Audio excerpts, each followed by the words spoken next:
ಮೊನ್ನೆ ತಾನೇ ವಿದೇಶಿ ಮೂಲದ ನ್ಯೂಜಿಲೆಂಡ್ ಮೂಲದ ಮಹಿಳೆ ಸೇರಿದಂತೆ ಹಲವರನ್ನ ಸಿಸಿಬಿ ಪೊಲೀಸರು ತಮ್ಮ ವಶಕ್ಕೆ ಪಡ್ಕೊಂಡಿದ್ರು. ಇದಕ್ಕೆ ಕಾರಣವಾಗಿದ್ದು ಅವರ ವಿರುದ್ಧ ದಾಖಲಾಗಿದ್ದ ಪ್ರಕರಣಗಳು ಮನಿ ಡಬ್ಲಿಂಗ್ ಮಾಡ್ಕೊಳ್ತೀವಿ ಅಂತ ಹೇಳಿ ಚೈನ್ ಲಿಂಕ್ ಮುಖಾಂತರ ಹಣವನ್ನು ವಂಚನೆ ಮಾಡಿದಂತ ಆರೋಪ ಇವರ ಮೇಲಿತ್ತು. ಇದಕ್ಕೆ ಸಂಬಂಧಪಟ್ಟಂತೆ ನ್ಯೂಜಿಲೆಂಡ್ ಮಹಿಳೆ ಸೇರಿದಂತೆ ಹಲವರನ್ನ ಪೊಲೀಸರು ವಶಕ್ಕೆ ಪಡ್ಕೊಂಡಿದ್ರು. ಸುಮಾರು 50 ಕೋಟಿ ರೂಪಾಯಿ ವಂಚನೆಯನ್ನ ಮಾಡಿರೋ ಪ್ರಕರಣ ಬೆಳಕಿಗೆ ಬಂದಿತ್ತು. ಅದಾದ ನಂತರ ನಿನ್ನೆ ಮತ್ತೊಂದು ಇದೇ ರೀತಿ ಪ್ರಕರಣ ಬೆಳಕಿಗೆ ಬಂದಿದೆ. ಹೈದರಾಬಾದ್ ಮೂಲದ ಪ್ರಮುಖ ಆರೋಪಿಯನ್ನ ಒಳಗೊಂಡಂತೆ ಹಲವರನ್ನ ಪೊಲೀಸರು ವಶಕ್ಕೆ ಪಡ್ಕೊಂಡಿದ್ದಾರೆ. ಆದರೆ ಹೈದರಾಬಾದ್ ಆರೋಪಿ ಇನ್ನೂ ಪೊಲೀಸರ ವಶಕ್ಕೆ ಸಿಕ್ಕಿಲ್ಲ ಅನ್ನುವಂತ ಮಾಹಿತಿ ಕೂಡ ಇದೆ. ಸುಮಾರು 280 ಕೋಟಿ ರೂಪಾಯಿಯನ್ನ ಮನಿ ಡಬ್ಲಿಂಗ್ ಹೆಸರಲ್ಲಿ ಅನೇಕರಿಗೆ ವಂಚನೆಯನ್ನ ಮಾಡಿದ್ದಾರೆ. ಆನ್ಲೈನ್ ಮುಖಾಂತರ ಇವರು ಬಿಸ್ನೆಸ್ ಅನ್ನ ಮಾಡ್ತಾರೆ. ಜೊತೆಗೆ ಹಣವನ್ನ ಹೆಚ್ಚುವರಿಯಾಗಿ ಕೊಡೋದಾಗಿ, ಸದಸ್ಯರನ್ನ ಸೇರಿಸಿದ್ರೆ ಜಾಸ್ತಿ ಹಣವನ್ನ ಕೊಡ್ತೀವಿ, ಜಾಸ್ತಿ ಪಾಯಿಂಟ್ಸ್ ಅನ್ನ ಕೊಡ್ತೀವಿ, ಈ ರೀತಿಯಾಗಿ ಹೇಳಿ ಹಣವನ್ನ ಮಾಡುವಂತ ಒಂದು ಜಾಲ ಈಗ ಬೆಳಕಿಗೆ ಬಂದಿದೆ. ಪೊಲೀಸರು ಇವರನ್ನ ಕೆಲವರನ್ನ ವಶಕ್ಕೆ ಪಡ್ಕೊಂಡಿದ್ದಾರೆ. ಜೊತೆಗೆ ವಂಚನೆಗೆ ಒಳಗಾದವರು ಕೂಡ ಪ್ರಕರಣವನ್ನ ದಾಖಲು ಮಾಡಿದ್ದಾರೆ. ಈಗ ಇಲ್ಲಿರುವಂತದ್ದು ಪ್ರಶ್ನೆ, ಈ ರೀತಿಯಾಗಿ ಚೈನ್ ಲಿಂಕ್ ವ್ಯವಹಾರವನ್ನ ಆನ್ಲೈನ್ ಮುಖಾಂತರ ನಡೆಸುವಂತದ್ದು ಸರ್ಕಾರದ ಗಮನಕ್ಕೆ ಬಂದಿದೆ. ದೇಶದ ಆರ್ಥಿಕತೆಗೆ ಸಂಬಂಧಪಟ್ಟಂತೆ ಇದು ಯಾವ ರೀತಿಯ ಪರಿಣಾಮವನ್ನ ಬೀರುತ್ತೆ, ಜೊತೆಗೆ ಜನರನ್ನ ಹೇಗೆ ಈ ಚೈನ್ ಲಿಂಕ್ ಮಾಡುವಂತಹ ಕಂಪನಿಗಳಿರ್ಬೋದು ಅಥವಾ ಜನರು ಹೇಗೆ ಮೋಸವನ್ನ ಮಾಡ್ತಾರೆ, ಈ ಎಲ್ಲ ವಿಚಾರದ ಕುರಿತಾಗಿ ನಾವು ಚರ್ಚೆಯನ್ನ ಮಾಡ್ತಿದ್ವಿ.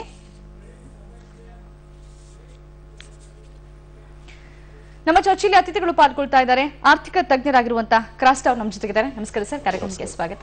ಹಾಗೇನೆ ವಕೀಲರಾಗಿರುವಂತಹ ವಿನೋದ್ ಕುಮಾರ್ ಅವರು ನಮ್ಮ ಜೊತೆಗಿದ್ದಾರೆ. ನಮಸ್ಕಾರ ವಿನೋದ್ ಅವರೇ, ಕಾರ್ಯಕ್ರಮಕ್ಕೆ ಸ್ವಾಗತ. ಕ್ರಾಸ್ಟ್ ಅವರೇ, ಮೊದಲು ದುಡ್ಡು ಅನ್ನುವಂಥದ್ದು ಹೇಗೆ ಬಂತು? ಬಹುಶಃ ಅಲ್ಲಿಂದ ಚರ್ಚೆಯನ್ನು ಶುರು ಮಾಡಬೇಕು ಅಂತ ಅನ್ಸುತ್ತೆ. ಏನ್ ಹೇಳ್ತೀರಿ ತಾವು? ದುಡ್ಡು ಅಂತ ಹೇಗೆ ಬಂತ ಹೇಳಿದ್ರೆ, ಮುಂಚೆ ನಿಮ್ಗೆ ಗೊತ್ತಿದೆ ಬಾರ್ಟರ್ ಸಿಸ್ಟಮ್ ಅಂತ ಇತ್ತು. ಅಂದ್ರೆ 1 kg ಅಕ್ಕಿ ಕೊಟ್ರೆ ಇನ್ನೊಬ್ರು 1 kg ಗೋಧಿ ಕೊಡ್ತಾ ಇದ್ರು, ಅಥವಾ ಇನ್ನೊಬ್ರು 1 kg ಇದು ಏನು ರಾಗಿ ಕೊಡ್ತಾ ಇದ್ರು. ಈ ತರ ಬಾರ್ಟರ್ ಸಿಸ್ಟಮ್ ಆಗ್ತಾ ಇತ್ತು. ಆದ್ರೆ ಕೆಲವು ಸತಿ ಏನಾಗ್ತಿತ್ತು, ಅವ್ರಿಗೆ ಬಾರ್ಟರ್ ಸಿಸ್ಟಮ್ ಸರಿಯಾಗಿ ಮಾಪನ ಸಮತೋಲನ ಆಗ್ತಾ ಇಲ್ದಿರುವಂಥ ಟೈಮ್ನಲ್ಲಿ ಆವಾಗ ಕರೆನ್ಸಿ ಅಂತ ಬಂತು. ಅದರಿಂದ ಏನಾಯಿತು, currency all over the globe ನಡ್ಕೊಂಡು ಬಂತು. ಅದೇ ಥರ ಈಗ ಒಂದು ಸಿಂಪಲ್ ಎಕ್ಸಾಂಪಲ್ ತಗೊಳ್ಳೋದ್ರೆ, ಯುರೋಪ್ನಲ್ಲಿ ನೋಡಿ, ಈ ಎಲ್ಲ ಯುರೋಪಿಯನ್ ಯೂನಿಯನ್ ಮಾಡ್ಬಿಟ್ಟು ಯೂರೋ ಕರೆನ್ಸಿ ಅಂತ ಮಾಡಿದ್ರು. ಅಂದ್ರೆ ಇಂಟರ್ನ್ಯಾಷನಲಿ ಒಂದು ಡಾಲರ್ ಅಂತ ಮಾತ್ರ ಇತ್ತು, ಡಾಲರ್ ಮಾತ್ರ ವ್ಯವಹಾರದಲ್ಲಿತ್ತು. ಅದು ಕೂಡ ಯೂರೋ ಯಾಕೆ ಮಾಡಿದ್ರು ಅಂದ್ರೆ, ಅವರು ಇಂಡಿಯಾದ ಎಕ್ಸಾಂಪಲ್ ತಗೊಂಡ್ರು. ಇಂಡಿಯಾದಲ್ಲಿ ನೋಡಿ, ಜಮ್ಮು ಕಾಶ್ಮೀರಿಂದ ಕನ್ಯಾಕುಮಾರಿ ತಗೊಂಡ್ರೆ ಬೇರೆ ಬೇರೆ ಕಲ್ಚರ್ ಇರುವ ಜನಗಳಿದ್ದಾರೆ, ಬೇರೆ ಬೇರೆ ಭಾಷೆಯವರು ಇದ್ದಾರೆ. ಆದ್ರೂ ಬೇರೆ ಬೇರೆ ಕಲ್ಚರ್, ಇದೇ ತರ ಯುರೋಪಿನಲ್ಲಿ ಬೇರೆ ಬೇರೆ ಕಲ್ಚರ್, ಬೇರೆ ಬೇರೆ ಭಾಷೆಯವರೆಗೂ ಯೂನಿಯನ್ ಇತ್ತು. ಯುರೋಪದಲ್ಲಿ ಟರ್ಕಿನಲ್ಲಿ ಇರಾ ಇತ್ತು, ಜರ್ಮನಲ್ಲಿ ಜಾಯ್ಸ್ ಮಾರ್ಕ್ ಇತ್ತು. ಆ ತರ ಡಿಫ್ರೆಂಟ್ ಕಂಟ್ರಿಲಿ ಬೇರೆ ಬೇರೆ ಕರೆನ್ಸಿ ಇತ್ತು. ಆದ್ರೆ ಯಾವಾಗ ಈ ಇಂಡಿಯಾ ಒಂದೇ ಆಗಿ ಯಾಕೆ ಇದೆ ಅಂತ ಒಂದು ಸಂಶಯ ಬಂದ್ಬಿಟ್ಟು, ಒಂದು ಆಧಾರ ತಗೊಂಡ್ಬಿಟ್ಟು ಯಾಕೆ ಒಂದಾಯ್ತು ಅಂದ್ರೆ, ರುಪಿ ಒಂದು ಕರೆನ್ಸಿ ಇರೋದ್ರಿಂದ ಅವರು ನೋಡಿ ಒಂದಾಗಿದ್ದಾರೆ. ಅದಕ್ಕೋಸ್ಕರ ನಾವು ಒಂದೇ ಒಂದು ಕರೆನ್ಸಿ ಮಾಡೋಣ ಅಂತ ಯೂರೋ ಬಂತು. ಸೊ ಇದೊಂದು ಹಿಸ್ಟ್ರಿ. ಈ ತರ ಕರೆನ್ಸಿ ಒಂದೇ ಬಂದಿದ್ರಿಂದ, ಆದರೆ ಕರೆನ್ಸಿ ಬಂದಿರೋದು ಅದಕ್ಕೆ ವ್ಯವಹಾರಕ್ಕೋಸ್ಕರ. ಆದರೆ ಈ ವ್ಯವಹಾರ ಬಿಟ್ಬಿಟ್ಟು ಈಗ ಯಾವಾಗ ಮೋಜು ಬಂದ್ಬಿಟ್ಟು ನಾನು ಸಡನ್ ಆಗಿ ಕೆಲವೇ ದಿವಸಗಳಲ್ಲಿ ಕಾಸನ್ನ ಡಬಲ್ ಮಾಡಬೇಕು ಅಂತ ಹೇಳ್ಬಿಟ್ಟು ಬರುತ್ತಲ್ಲ, ಅದೇ ಬಂದಿರೋದು ಪ್ರಾಬ್ಲಮ್. ರೈಟ್, ಅದ್ರ ಬಗ್ಗೆ ನಾನು ನಿಮ್ ಜೊತೆ ಮತ್ತೆ ಮಾತನಾಡ್ತೀನಿ. ಇನ್ನು ಕಾನೂನು ರೀತಿಯ ಕ್ರಮಗಳು ಅಥವಾ ಲೀಗಲ್ ಆಗಿ ನಾವು ನೋಡೋದಾದ್ರೆ, ಈ ರೀತಿ ಚೈನ್ ಲಿಂಕ್ ಮಾಡುವಂತ ವ್ಯಕ್ತಿಗಳು ಯಾವ ರೀತಿಯಾಗಿ ನಡೆಸ್ಕೊಂಡು ಹೋಗ್ತಾರೆ ವಿನೋದ್ ಅವರೇ? ಅವರು ಚೈನ್ ಲಿಂಕ್ ಮಾಡುವಂತ ವ್ಯಕ್ತಿಗಳು ಮೊದಲಿಗೆ ಏನ್ ಮಾಡ್ತಾರೆ, ನೀವು ಇನ್ವೆಸ್ಟ್ ಮಾಡಿ ಡಬಲ್ ಆಗುತ್ತೆ ಆಶಾಮೇಕ್ಷೆ. ಅವ್ರಿಗೆ ಗೊತ್ತಿರುತ್ತೆ ಇದು ವರ್ಕೇಬಲ್ ಅಲ್ಲ, ಇದು ಇಂಪ್ರಾಕ್ಟಿಕಬಲ್ ಅಂತ ಗೊತ್ತಿರುತ್ತೆ. ಆದ್ರೆ ಅದಕ್ಕೊಂದು ಮೂಲ ಬೇಕಲ್ಲ, ಎಲ್ಲಿಂದ ಶುರು ಮಾಡ್ತಾರೆ, ಹೇಗಾಗತ್ತೆ ಅದು ಈ ತರ ಚೈನ್ ಲಿಂಕ್ಗಳು? ಚೈನ್ ಲಿಂಕ್ಗಳಂದ್ರೆ ಈ ಹಣ ಮಾಡ್ಬೇಕು ಅಂತ ಹೇಳುವ ಈ ಫ್ರಾಡ್ ಮೆಂಟಾಲಿಟಿ ಇರುವ ಮನುಷ್ಯರು ಏನ್ ಮಾಡಿ ಈಸಿ ಮನಿ ಮೇಕಿಂಗ್ ಆಗ್ಬೇಕು. ಜನರು ಕೂಡ ಅಷ್ಟೇ, ಅವರಿಗೆ ಒಂದ್ ಸ್ವಲ್ಪ ಈ ದುಡ್ಡು ಮಾಡ್ಬೇಕು ಅಂತ ಹಂಬಲ ಎಲ್ರಿಗೂ ಇರುತ್ತೆ ಅಂತ. ಎಲ್ಲಿ ತನಕ ಈ ಮೋಸ ಹೋಗೋರು ಇರ್ತಾರೆ, ಅಲ್ಲಿ ತನಕ ಮೋಸ ಮಾಡೋರು ಇದ್ದೇ ಇರ್ತಾರೆ. ಇದು ಏನಾಗುತ್ತೆ ಅಂದ್ರೆ, ಇವರು ಯಾವ್ದಾದ್ರು ಆಸೆ ಆಮಿಷಗಳನ್ನು ಒಡ್ತಾರೆ. ಅದು ಅವ್ರಿಗೆ ಗೊತ್ತಿರುತ್ತೆ ಇದು ಇಂಪ್ರಾಕ್ಟಿಕಬಲ್, ಅನ್ವರ್ಕೇಬಲ್ ಅಂತ. ಆದ್ರೂ ಕೂಡ ಕೆಲವೊಂದು ಇದನ್ನ ಯೋಜನೆಗಳನ್ನು ರೂಪೀಕರಣ ಮಾಡ್ತಾರೆ. ಆ ನಂತರ ಈ ಜನರಿಗೆ ಏನ್ ಹೇಳ್ತಾರೆ, ನೀವು ಎಷ್ಟು ಪ್ರಮೋಟ್ ಮಾಡ್ತೀರಾ ಅಷ್ಟು ಪಾಯಿಂಟ್ಸ್ಗಳು ನಿಮ್ಗೆ ಸಿಗುತ್ತೆ. ಅವಾಗ ಅದು ಲಿಂಕ್ ವೈಡ್ ಆಗ್ತಾ ಹೋಗುತ್ತೆ. ಒಂದು ಹಂತದಲ್ಲಿ ಬಂದಾಗ ಜನರಿಗೆ ಸ್ವಲ್ಪ ಬಿಗಿನಿಂಗ್ ಅಲ್ಲಿ ಸ್ವಲ್ಪ ನಂಬಿಕೆ ಬರುತ್ತೆ. ಆ ನಂಬಿಕೆ ಬಂದಾಗ ಸ್ವಲ್ಪ ದುಡ್ಡು ಇವ್ರ ಕೈಗೆ ಬಂದ ತಕ್ಷಣ ಕೈ ಎತ್ ಬಿಡ್ತಾರೆ, ಸ್ಟಾಪ್ ಮಾಡ್ಬಿಡ್ತಾರೆ. ಅವ್ರು ಸಿಗೋದಿಲ್ಲ, ಕಮ್ಯುನಿಕೇಶನ್ ಇಲ್ಲ, ಏನಿಲ್ಲ. ಆ ರೀತಿಯಿಂದ ಅವರು ಮೋಸ ಮಾಡಿ ಮಾಡ್ತಾರೆ. ಕಾನೂನು ರೀತಿಯಲ್ಲಿ ನೋಡೋದಿಲ್ಲ. ಓಕೆ, ಅದನ್ನ ನಿಮ್ ಜೊತೆಗೆ ಮತ್ತೆ ಮಾತನಾಡ್ತೀನಿ. ಕ್ರಸ್ಟ್ ಅವ್ರೀಗ ಮೂಲ ನೋಡಿದ್ವಿ, ಈಗ ದುಡ್ಡು ಹೇಗಾಗತ್ತೆ ಅಂತ. ನೀವು ಹೇಳಿದ್ರಿ ಒಂದು ವಸ್ತುವನ್ನ ಕೊಟ್ಟು ಇನ್ನೊಂದು ವಸ್ತುವನ್ನ ತಗೊಳ್ಳುವಂತ ಸಂಪ್ರದಾಯ ಇತ್ತು. ಅದಾದ ನಂತರದಲ್ಲಿ ಕರೆನ್ಸಿಗೆ ಕನ್ವರ್ಟ್ ಆಯ್ತು. ಕರೆನ್ಸಿಗೆ ಯಾಕೆ ಕನ್ವರ್ಟ್ ಆಯ್ತು ಅಂದ್ರೆ ಒಂದು ಇಲ್ಲಿ ದುಡ್ಡಿನ ಮೌಲ್ಯ ಜಾಸ್ತಿ ಆಗ್ತಾ ಹೋಯಿತು. ಬಹುಶಃ ಅದೇ ಕಾರಣಕ್ಕೆ ಮನುಷ್ಯನ ಆಸೆ ಕೂಡ ಹೆಚ್ಚಾಗ್ತಾ ಹೋಯ್ತು ಅಂತ ಅನ್ಸುತ್ತೆ. ಇದನ್ನ ಹೇಗೆ ಎಕ್ಸ್ಪ್ಲೇನ್ ಮಾಡ್ತೀರಿ? ಕರೆಕ್ಟ್. ಯಾಕಂದ್ರೆ ಈ ಇಡೀ ಕಂಟ್ರಿ ವೈಸ್ ತಗೊಳ್ಳಿ. ಈಗ ಹಳೆ ಕಾಲದಲ್ಲಿ 1917ರಲ್ಲಿ ಜಸ್ಟ್ ಅಬೌಟ್ 97 ಇಯರ್ಸ್ ಬ್ಯಾಕ್ $1 $12 ಇತ್ತು. $1 $12 ಇತ್ತು. ಇದೇ $1 1947 ನಲ್ಲಿ $1 $1 ಇದು ಇಂಡಿಪೆಂಡೆನ್ಸ್ ಸಿಗೋ ಟೈಮ್ನಲ್ಲಿ. ಅಂದ್ರೆ ಈ 67 ಇಯರ್ಸ್ ಆಫ್ ಇಂಡಿಪೆಂಡೆನ್ಸ್ ಆದ್ಮೇಲೆ 48 ಇಯರ್ಸ್ 47 ಡೇಸ್ ಆಫ್ ಕಾಂಗ್ರೆಸ್ ರೂಲ್ನವರು ಇದಕ್ಕೆ ಕಾರಣ. 67 ಇಯರ್ಸ್ ಅಲ್ಲಿ ಯಾಕೆ ನಮ್ಮ ಒಂದು $ಗೆ 64 65 67 ತನಕ ಹೋಯ್ತು? ಯಾಕೆ ಹೋಯ್ತು ಅಂದ್ರೆ ನಮ್ಮ ಅಷ್ಟೊಂದು ಸ್ಟ್ರಾಂಗ್ ಇರುವ ರೂಪಿನ ಕುಂಠಿತವಾಗಿ ಮಾಡಿದ್ಯಾರು? ಪಾಲಿಟಿಷಿಯನ್ಸ್. ಅಂದ್ರೆ ಸರಿಯಾದ ಅನುಗುಣವಾಗಿ ಸರಿಯಾದ ಅಡ್ಮಿನಿಸ್ಟ್ರೇಟಿವ್ ನಡೆಸ್ಕೊಂಡು ಹೋಗಿದ್ದಿದ್ರೆ ನಮ್ಮ ರೂಪಿ ಇನ್ನೂ ಸ್ಟ್ರಾಂಗ್ ಆಗಬೇಕಾಗಿತ್ತು. $ಗಿಂತ ಸ್ಟ್ರಾಂಗ್ ಆಗಬೇಕು. ಅಂದ್ರೆ $1 $12 ಇರುವಾಗ ಅದು ಕುಂಠಿತ ಹೋಗ್ಬಿಟ್ಟು, ಅಂದ್ರೆ ಬ್ರಿಟಿಷರ್ ಅದಕ್ಕೊಂದು ಇನ್ನೊಂದು ಕಾರಣ. ಬ್ರಿಟಿಷರು ಬಂದ್ಬಿಟ್ಟು ನಮ್ಮನ್ನ ದಬ್ಬಾಳಿಕೆ ಮಾಡ್ಬಿಟ್ಟು ಅವರು ಇರುವ ನಮ್ಮ ಎಲ್ಲ ವಜ್ರ ವೈಡ್ಯೂರನ್ನೆಲ್ಲ ತಗೊಂಡೋದ್ರು ಇಂಗ್ಲೆಂಡ್ಗೆ. ಈಗ ಇಂಗ್ಲೆಂಡ್ ರಾಣಿ ಓಡುವ ನಮ್ಮ ಕೊಯ್ನೂರು ಕೂಡ ನಮ್ಮದೇ, ಅದು ನಮ್ಮದೇ ಆಸ್ತಿ. ನಮ್ಮ ಆಸ್ತಿ ಕೊಂಚ್ಕೊಂಡು ಹೋದ್ರು, ಹೋಗಿ ಬಿಡಿ, ಅದಾಯ್ತು. ಅದರಿಂದ ಏನಾಯ್ತು, ರೂಪಿ ಕುಂಠಿತ ಹೋಯ್ತು. ರೂಪಿ ಕುಂಠಿತ ಹೋದ್ರು ಕೂಡ ಆದರೆ ನಮ್ಮಲ್ಲಿರುವ ಇನ್ಫ್ರಾಸ್ಟ್ರಕ್ಚರ್ ಫೆಸಿಲಿಟಿ, ನಮ್ಮಲ್ಲಿ ಸೌಕರ್ಯ ನೋಡಿದ್ರೆ ರೂಪಿ ಕುಂಠಿತ ಹೋಗಿ ಸಾಧ್ಯನೇ ಇರಲಿಲ್ಲ. ಯಾಕಂದ್ರೆ ನಾವು ಏನ್ ಹೇಳ್ತೀವಿ, 120 ಕೋಟಿ ಜನ is A value, is not A liability, is A value. ಅದನ್ನ ನಾವು ಕನ್ವರ್ಟ್ ಮಾಡ್ಲಿಕ್ಕೆ ಆಗ್ತಾ ಇಲ್ಲ. ಯಾಕಂದ್ರೆ 35 ಕೋಟಿ ಜನ ಇನ್ನೂ ಬಲೋದ ಪಾವರ್ಟಿ ಲೈನ್, ಒಂದು ಊಟ ಮಾಡ್ಲಿಕ್ಕೂ ಆಗ್ತಾ ಇಲ್ಲ. ಏನು ಜನಗಳು $1 ಅಕ್ಕಿ ಕೊಟ್ಟಿದಾರಲ್ಲ, ಅದು ಸ್ವಲ್ಪ ಅಕ್ಕಿ ಅವ್ರು ನಿಜವಾಗಿ ಹೋಗ್ತಾ ಇಲ್ಲ. ಮನುಷ್ಯನ ಗ್ರೀಡಿನೆಸ್ಗೆ ಈ ಹಣದ ಮೌಲ್ಯ ಹೆಚ್ಚಾಗಿರುವಂತದ್ದು ಕಾರಣ, ಇದೇ ಕಾರಣ. ಬಡತನ. ಎಲ್ಲರೂ ಸರಿಸಮಾನವಾಗಿದ್ದಿದ್ರೆ ಯಾಕಮ್ಮ ನಿಮ್ಗೆ ಕಾಸು ಬೇಕು? ಕರೆಕ್ಟ್. ಅದನ್ನ ಬಗ್ಗೆ ನಿಮ್ ಜೊತೆಗೆ ನಾನು ಮತ್ತೆ ಮಾತನಾಡ್ತೀನಿ. ವಿನೋದ್ ಅವ್ರೆ, ಕಾನೂನು ರೀತಿ ಬಗ್ಗೆ ಹೇಳ್ತಾ ಇದ್ರಿ, ಕಾನೂನು ಯಾವ ರೀತಿ ಇದೆ ಅಂತ? ಕಾನೂನು ಇವಾಗ ಈ ಮನಿ ಸರ್ಕ್ಯುಲೇಷನ್ ಇದೆಯಲ್ಲ, ಅದು ಈ ಇಡೀ ಆಲ್ ಓವರ್ ಇಂಡಿಯಾದಲ್ಲಿ ಹೆಚ್ಚಾಗಿದ್ದು ಆಂಧ್ರ ಪ್ರದೇಶದಲ್ಲಿ. ಆಂಧ್ರ ಪ್ರದೇಶದಲ್ಲಿ ಈ ತರ ಮನಿ ಚೈನ್ ಲಿಂಕ್ ಅಂತ ಶುರು ಮಾಡಿ ತುಂಬಾ ವ್ಯಾಪಕವಾಗಿ ಈ ಬಡವರದು ಗಲಿಬಲ್ ಇನ್ನೋಸೆಂಟ್ ಪೀಪಲ್ ಯಾರು ಇರ್ತಾರೆ ಅವ್ರ ದುಡ್ಡುಗಳನ್ನು ಕೊಳ್ಳೆ ಹೊಡಿಲಿಕ್ಕೆ ಶುರು ಆಗಿತ್ತು. ತುಂಬಾ ಆಂಧ್ರದಲ್ಲಿ ತುಂಬಾ ವ್ಯಾಪಕವಾಗಿತ್ತು. ಅದಕ್ಕೆ 1965ರಲ್ಲಿ ಒಂದು ಆಂಧ್ರ ಪ್ರದೇಶದಲ್ಲಿ ಒಂದು ಆಕ್ಟ್ ಇತ್ತು, ಮನಿ ಸರ್ಕ್ಯುಲೇಷನ್ ಬ್ಯಾನಿಂಗ್ ಆಕ್ಟ್ ಅಂತ. ಮನಿ ಸರ್ಕ್ಯುಲೇಷನ್ ಬ್ಯಾನಿಂಗ್ ಆಕ್ಟ್ ಅಂದ್ರೆ ಯಾರು ಕೂಡ ಮನಿ ಸರ್ಕ್ಯುಲೇಷನ್ ಒಂದಕ್ಕೆ ಡಬಲ್ ಕೊಡ್ತೀನಿ ಅಂತ ಹೇಳಿ ಜನರಿಗೆ ಹೇಳೋದು. ಆ ನಂತರ ನೀವು ಹೆಚ್ಚು ಮೆಂಬರ್ಸ್ ನ ನೀವು ತಂದ್ರೆ ನಿಮ್ಗೆ ಹೆಚ್ಚು ಪಾಯಿಂಟ್ ಸಿಗೋದು. ಮತ್ತೆ ಟೋಟಲಿ ಆ ಪ್ಲಾನ್ ಪ್ರಾಜೆಕ್ಟ್ ಏನಿರುತ್ತೆ ಅದು ಇಂಪ್ರಾಕ್ಟಿಕಲ್, ಅದು ಸಾಧ್ಯನೇ ಇಲ್ಲ. ಅವರಿಗೆ ಡಬಲ್ ಕೊಡ್ಲಿಕ್ಕೆ ಸಾಧ್ಯನೇ ಇಲ್ಲ. ಡಬಲ್ ಕೊಡ್ಬೇಕು, ಎಲ್ಲಿಂದ ಕೊಡ್ಬೇಕು?